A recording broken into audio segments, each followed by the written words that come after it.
Welcome, my dear students of class 10A and 10B to my history class. Today, this lesson of independence and partition of India, I am going to re-explain certain points from this lesson. From this lesson, I am going to re-explain certain points as I mentioned in the board. Please look at it. Point number 1, 2 new dominions, provisions of partition, governor general for each dominion, the Constituent Assembly's end of jurisdiction. Lord,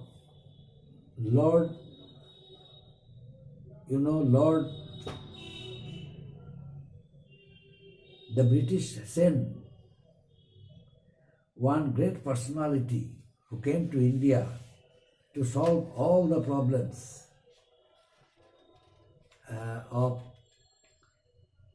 the system of transferring or shifting power to the Indians. Lord Mountbatten came to India as the last viceroy to break the deadlock of the Indian leaders after having taken this major decisions regarding the issue of shifting power to the Indians. He gained faith of all political parties. Now what did he do? Now I am going to discuss. He talked to the leaders of all parties and finally gave a report to the British government, England, according to which the government passed an act in the British Parliament. This act is known as the Indian Independence Act 1947. According to this act, Lord Mountbatten, he framed certain policies. According to these policies, he decided to shift power to the Indians. And as per these points, I shall highlight today's discussion. First point, two new dominions. Lord Mountbatten decided to divide India into two dominions. These new two dominions were India and Pakistan. And this India would be partitioned and two independent, dominions like India and Pakistan would be created on 15th August 1947 according to the plan of Lord Mountbatten. The act provided for the legislative supremacy of both the dominions.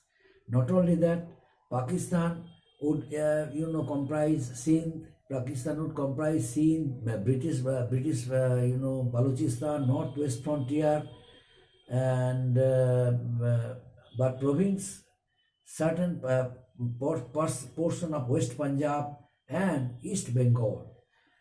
And next point, provisions of partition.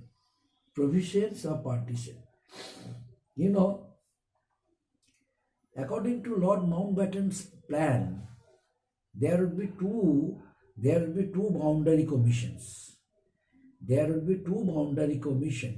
Since India would be divided into two dominions, India and Pakistan. That's why he decided to establish two boundary commissions. And the two boundary commissions were set up, one for partition of Bengal and the separation of Sylhet from Assam. And the other for the partition of Punjab. The boundaries were to be, decided by the boundary commission according to the plan of Lord Mountbatten. And next one, Governor General for each dominion. As per the Lord Mountbatten's plan, it was decided that one Governor General will be there for each dominion. That means one Governor General will be there for Pakistan and one for India. And this Governor General for each of the two dominions, there would be a Governor General, one for Pakistan and one for India, who would be appointed by whom? Who would be appointed by the Majesty. He would function as a constitutional head and represent His Majesty for the purposes of the government of the Dominion, the provincial government, the provincial governors were to act on the advice of whom? On the advice of the elected ministers, as per the plan of Lord Mountbatten. And next point, the Constituent Assemblies. The Constituent Assembly means, as per the Lord Mountbatten's plan, the Constituent Assemblies of both the dominions would act as the central legislatures with full powers to make laws for the dominions. That means they could make their own law for their each dominion. And the legislatures of the two dominions were given complete power to make laws, as I mentioned earlier, in addition to possessing extra territorial jurisdiction. So this is another part of Lord Mountbatten plan. And next one, end of jurisdiction. You know, Lord Mountbatten decided to make the two dominions completely free from British control. And these two dominions, India and Pakistan, initially they were not agree to accept the partition, agree to accept all the terms of the Lord Mountbatten plan. But ultimately, in pursuance of, ultimately the negotiation of Pandit Jawaharlal Nehru and Muhammad Ali Jinnah helped Lord Mountbatten to get it finalized. That's why ultimately all the terms of the Lord Mountbatten plan,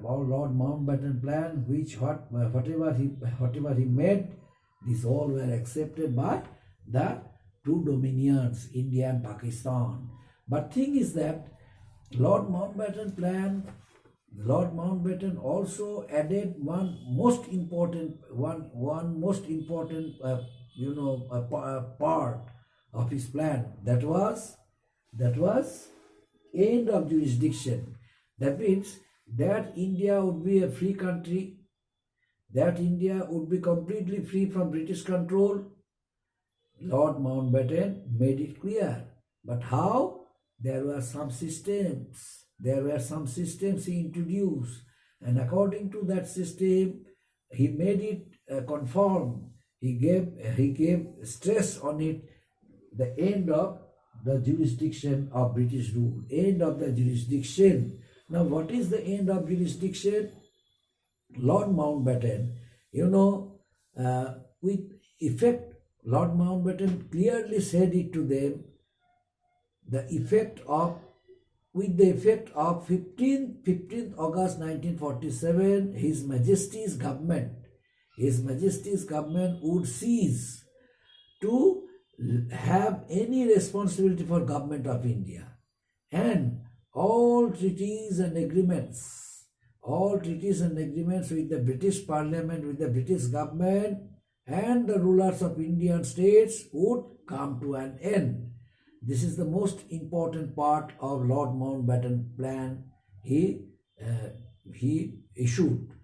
But afterwards, Lord Mountbatten also realized that the plan, another point should be included in his plan. What is it? Another point that should be included in his plan, that is princely states. The princely states, what did he do for the princely states? Lord Mountbatten thought of the princely states, how he wanted to safeguard the interests of the princely states. How? According to the Lord Mountbatten's plan, it was decided that all Indian princely states shall be released from their official communications. Shall be released from their official bindings, from their official commitments, and treaty relationship with the British Empire, and will be free to join either any dominion. That would be dependent on them whether they would join India or Pakistan. This is the most important part of Lord Mountbatten. He thought of the interest of the princely states and gave them priority to choose the dominion where they would join India or Pakistan. Up to this, my dear students, thank you.